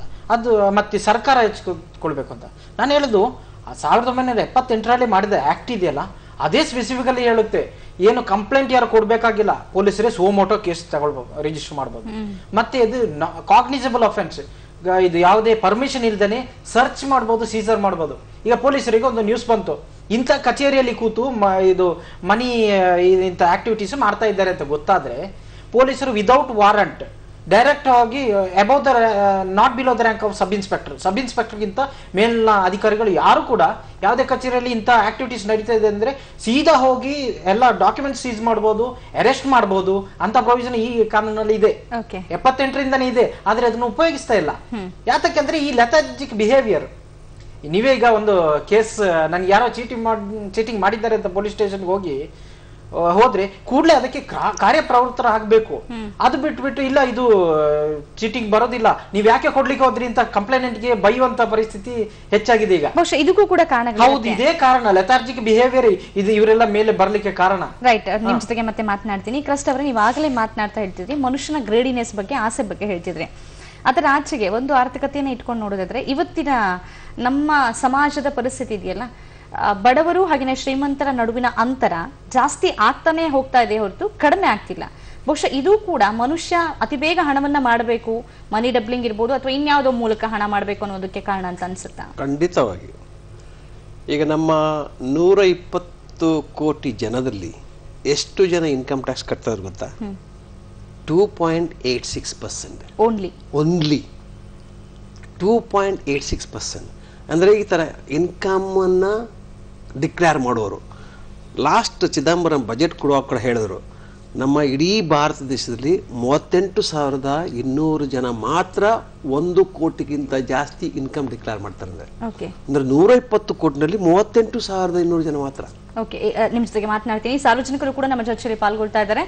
ಬೆಂಗಳೂರಿನಿಂದ ದಿನೇಶ್ ಕರೆ ಮಾಡಿದ್ದಾರೆ. ನಮಸ್ಕಾರ ದಿನೇಶ್ ಅವರೇ. ನಮಸ್ಕಾರ ಮೇಡಮ್. ಸರ್ ಹೇಳಿ. ಇದು ಈಗ ಈ ಆನ್ಲೈನ್ ತುಂಬಾ ಬೆಂಗಳೂರಲ್ಲಿ ಜಾಸ್ತಿ ಆಗಿದೆ. ಇದ್ರ ಬಗ್ಗೆ ಪೊಲೀಸ್ ಕಂಪ್ಲೇಂಟ್ ಕೊಟ್ಟರು ಕೆಲವು ಸಲ ಸ್ಟೇಷನ್ ಅಪ್ರೋಚ್ ಮಾಡಲ್ಲ. ಅವರು ಅದಕ್ಕೆ ಸಾಕ್ಷಿ ಬೇಕು, ನೀವು ಚೆಕ್ ಬೇಕು, ನಿಮ್ಗೆ ಹೇಗ್ ಮೋಸ ಆಯ್ತು, ಹೇಗೆ ಅದು ಇದು ಕತೆ ಕೇಳ್ತಾರೆ. ಅನುಭವ ಆಗಿದೆಯಾ ದಿನೇಶ್ ಅವರೇ ತಮ್ಗೆ? ಅನುಭವ ಅಂದ್ರೆ ನಮ್ ಫ್ರೆಂಡ್ಸ್ ಗೆಲ್ಲ ಆಗಿದೆ. ಅವರು ಈಗ ಮರ್ತು ಅದನ್ನ ಕೇಳೋದು ಬಿಟ್ಟೇ ಬಿಟ್ರು ಬಿಡಿ. ಈಗ ಸಪೋಸ್ ಈಗ ಈ ಬೈಯಪ್ಪನಹಳ್ಳಿ ಪೊಲೀಸ್ ಸ್ಟೇಷನ್ ಕಡೆ ಒಂದು ಲೇಡಿ ಒಬ್ರು ಮಾಡ್ತಾ ಇದಾರೆ ಅದೇ ತರ. ಅದು ಅದ್ರ ಬಗ್ಗೆ ಮಾಧ್ಯಮದವ್ರಿಗೆ ನಾವ್ ಹೇಳಿದ್ವಿ, ಮಾಧ್ಯಮದವ್ರು ಯಾರು ತಲೆ ಕೆಡ್ಸ್ಕೊಳ್ಳಿಲ್ಲ. ಸುಮಾರು ಒಂದು 4-5 ಕೋಟಿ ಈಗ ಬೇರೆಯವ್ರಿಗೆ ವಂಚನೆ ಮಾಡಿದಾರೆ ಆಲ್ರೆಡಿ. ಅದ್ರಲ್ಲಿ ನಮ್ ಸ್ನೇಹಿತರು ಒಬ್ರು ಸಿಗಾಕೊಂಡಿದ್ದಾರೆ. ಕಂಪ್ಲೇಂಟ್ ಏನಾದ್ರು ಫೈಲ್ ಮಾಡಿದ್ದಾರೆ ನಿಮ್ ಸ್ನೇಹಿತರು? ಕಂಪ್ಲೇಂಟ್ ಬೇರೆಯವ್ರೊಬ್ರು ಕೇಸ್ ರಿಜಿಸ್ಟರ್ ಆಗಿದೆ ಬೈಯಪ್ಪನಹಳ್ಳಿ ಪೊಲೀಸ್ ಸ್ಟೇಷನ್ ಅಲ್ಲಿ. ಆದ್ರೆ ಏನು ಆಕ್ಷನ್ ತಗೊಳ್ಳಿಲ್ಲ ಅವರು. ಏನೋ ಅಲ್ಲಿ ಯಾರೋ ಏನೋ ರೆಕಮೆಂಡ್ ಬಂತು ಅಂತೇಳಿ ಅವ್ರನ್ನ ಸ್ಟೇಷನ್ ಕರ್ಕೊಂಡ್ಬಂದು ಕೇಸ್ ರಿಜಿಸ್ಟರ್ ಆಗಿದೆ.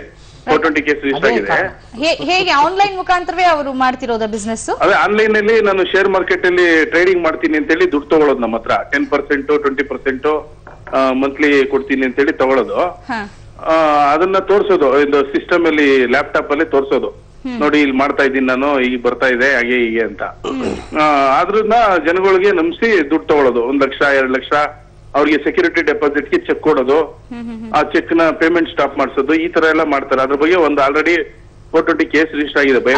ಜನಕ್ಕೆ ಯಾರೋ ಗೊತ್ತಿಲ್ಲ, ಗುರಿ ಇಲ್ಲ, ಯಾರು ಹೇಳ್ತಾರೆ ದುಡ್ಡು ಹಾಕ್ಬಿಡಿ ದುಡ್ಡು ಕೊಡ್ತೀವಿ ಅಂತ, ಜನ ಯಾಕೆ ಹಾಕಬೇಕು ದಿನೇಶ್? ಇಲ್ಲ ಗೊತ್ತಿಲ್ಲ, ಗುರಿ ಇಲ್ಲ. ಈಗ ಪರಿಚಯ ಇರೋರೇ ಕರ್ಕೊಂಡು ಹೋಗ್ತಾರೆ ಅವ್ರ ಹತ್ರ. ಅವ್ರಿಗೆ ಇಲ್ಲಿ ನಾವು ಲಕ್ಷ ಹಾಕಿದ್ರೆ ಇಷ್ಟು % ಅಂತ ಕಮಿಷನ್ ಇವ್ರಿಗೆ ಆಸೆ ಕೊಟ್ಟಿರ್ತಾರೆ.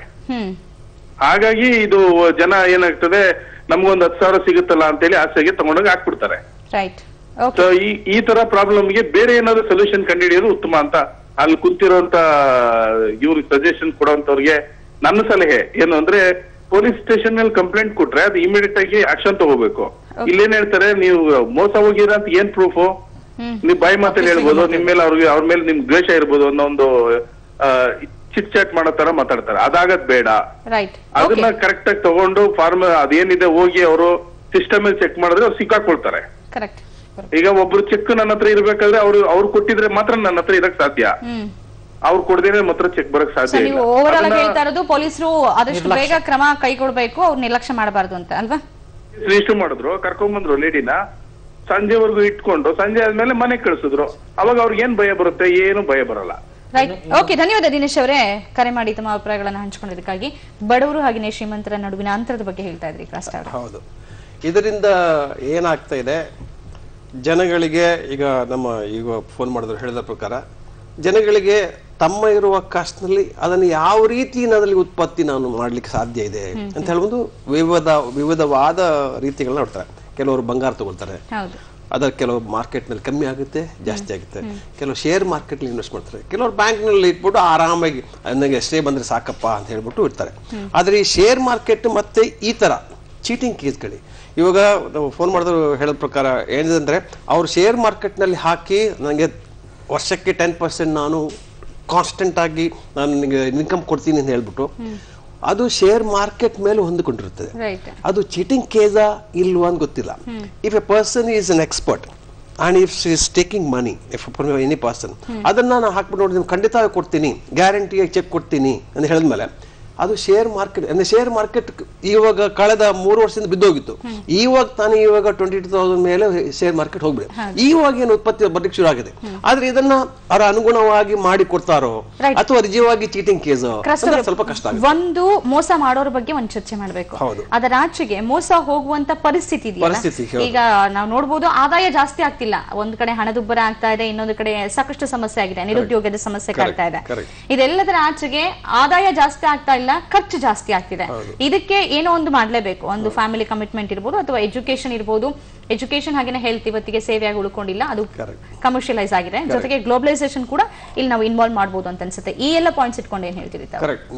ಬಹಳ ಕರೆಕ್ಟ್ ಆಗಿ ಹೇಳಿದ್ರಿ. ಯಾಕಂದ್ರೆ ಇವಾಗ ನಮ್ಮ ಇನ್ಫ್ಲೇಷನ್ 10.8% ತನಕ ಹೋಯ್ತು.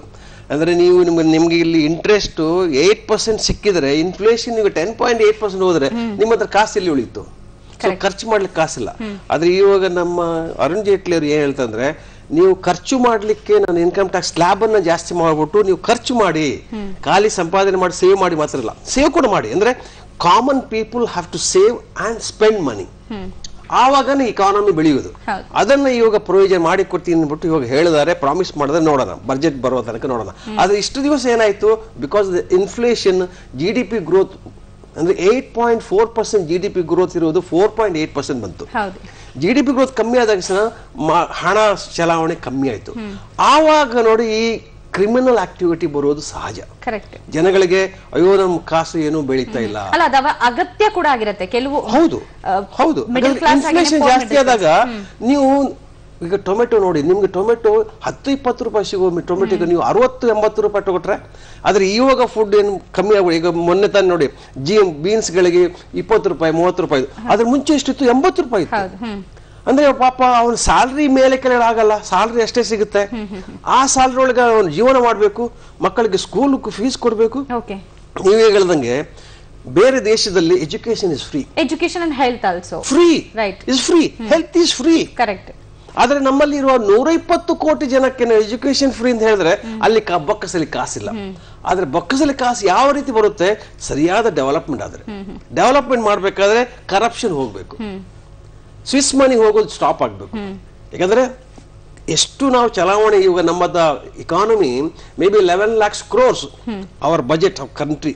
11 lakhs crores at least 8 to 9 lakhs crores are in a black money. Right. ಎಕಾನಮಿನ ಹೇಗೆ ನೋಡ್ಬೇಕು ಅನ್ನುವಂಥದ್ದು ಕೂಡ ಪ್ರಶ್ನೆ ಆಗುತ್ತೆ. ಅದ್ರ ಜೊತೆಗೆ ನಾನು ನಿಮ್ ಜೊತೆ ಮತ್ತೆ ಮಾತನಾಡ್ತೀನಿ. ವಿನೋದ್ ಅವರು ಆಗ್ಲೇ ಹೇಳ್ತಾ ಇದ್ರಿ ಪೊಲೀಸರು ತಕ್ಷಣ ಕ್ರಮ ಕೈಗೊಳ್ಬೇಕು, 1978 ಎಲ್ಲ ಆಕ್ಟ್ ಬಂದಿದೆ ಅಂತ. ಅಂದ್ರೆ ಇವತ್ತಿನ ದುರಂತ ಅಂತ ಹೇಳಿದ್ರೆ, ಒಂದು ಈಗ ಶರ್ಮಾ ಅವರ ಕಮಿಟಿ ಆದ್ಮೇಲೆ ಅಥವಾ ನಿರ್ಭಯ ಕೇಸ್ ಆದ್ಮೇಲೆ ಬಂದಿರುವಂತ 376 ಅಂತಾನೆ ಗೊತ್ತಿಲ್ಲ ಕೆಲವು ಪೊಲೀಸರಿಗೆ. ಅಂಥದ್ರಲ್ಲಿ IT ಆಕ್ಟ್ ಇರ್ಬೋದು ಅಥವಾ ಈ ರೀತಿಯ ಆಕ್ಟ್ ಗಳ ಬಗ್ಗೆ ಪೊಲೀಸರಿಗೆ ಮಾಹಿತಿ ಇರುತ್ತೆ ಅಂತ ಅನ್ಸುತ್ತೆ. ಕಡಿಮೆ. ಅದೇ ನಾನು ಹೇಳ್ತಾ ಇರೋದು, ಇವಾಗ ಗ್ರೋವಿಂಗ್ ಅಫೆನ್ಸಸ್ ಗ್ರೋ ಆಗ್ತಾ ಇರೋದು ಇವಾಗ ಯಾವ ಏರಿಯಾದಲ್ಲಿ ಅಂದ್ರೆ ಈ cyber, specially cyber crime increase ಆಗ್ತಾ ಇದೆ. ಅದು ಅಲ್ಲದೆ ಸೈಬರ್ ಕ್ರೈಮ್ ಅಂದ್ರೆ ಈ ಕ್ರಿಮಿನಲ್ಸ್ ಎಷ್ಟು ಸುಸಜ್ಜಿತವಾದ ಸಾಫ್ಟ್ವೇರ್ ಗಳನ್ನು ಹೊಂದಿರ್ತಾರೆ, ಅದಕ್ಕಿಂತ ಹೆಚ್ಚು ಸುಸಜ್ಜಿತ ಸಾಫ್ಟ್ವೇರ್ ನಾವು ಹೊಂದಿರಬೇಕು. ಅವಾಗ ಮಾತ್ರ ಅದನ್ನು ಡಿಟೆಕ್ಟ್ ಮಾಡ್ಲಿಕ್ಕೆ ಸಾಧ್ಯ ಇದೆ. ಆಗಿರುವಾಗ ಈ ಗ್ರೋವಿಂಗ್ ಏರಿಯಾ ಆಗಿರೋದ್ರಿಂದ ಈ ಸೈಬರ್ ಸ್ಪೇಸಲ್ಲಿ ಸೈಬರ್ ಕ್ರೈಮ್ ಡಿಟೆಕ್ಟಿವ್ ಇನ್ಸ್ಪೆಕ್ಟರ್ಸ್ ಗಳ ಹೆಚ್ಚು ಮಾಡಬೇಕಾದ ಅವಶ್ಯಕತೆ ಇದೆ. ಇಲ್ಲದೆ ಇದ್ರೆ ಈಗ ನೋಡಿ, ಫಾರ್ ಎಕ್ಸಾಂಪಲ್ ಬ್ಯಾಂಗ್ಳೂರು ಬೆಳೀತಾ ಇದೆ ಅಂತ ಹೇಳುವಾಗ ಪೊಲೀಸ್ ಸ್ಟೇಷನ್ 50 ಇದು 100 ಆಯ್ತು, 125 ಆಯ್ತು. ಅದೇ ರೀತಿ ಇವಾಗ ಬೆಳೀತಾ ಇರೋದು ಸೈಬರ್ ಸ್ಪೇಸ್ ನಲ್ಲಿ ಸೈಬರ್ ಕ್ರೈಮ್. ಅವಾಗ 10 ಜನ ಇನ್ಸ್ಪೆಕ್ಟರ್ ಇದ್ದಿದ್ದನ್ನು 50 ಜನ ಆದ್ರೂ ಮಾಡ್ಬೇಕಾ? ಬೇರೆ ಕಡೆಯಿಂದ